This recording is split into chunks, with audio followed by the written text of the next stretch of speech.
Lạp xưởng chiên nước đá lạnh tưởng đùa mà ngon điên đảo. Nhà mình đã từng nghe tới lạp xưởng chiên không dầu không mỡ chỉ với đá lạnh chưa?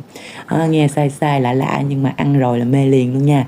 Chỉ cần vài cây lạp xưởng tươi ngon mai quý lộ đặc biệt hảo hạng và vài viên đá lạnh là bạn có ngay một món ăn thơm lừng bóng bẩy, không ngấy mỡ, vẫn béo ngậy, đậm đà, săn chắc vàng rụm luôn.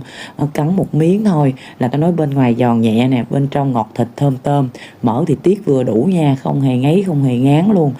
Vị thì rất là vừa ăn luôn, độ mặn ngọt vừa phải nè, không cần phải nêm thêm cái gia vị gì khác hết á. Tranh thủ đang có giá tốt nè, đặt về trải nghiệm nha nhà mình ơi.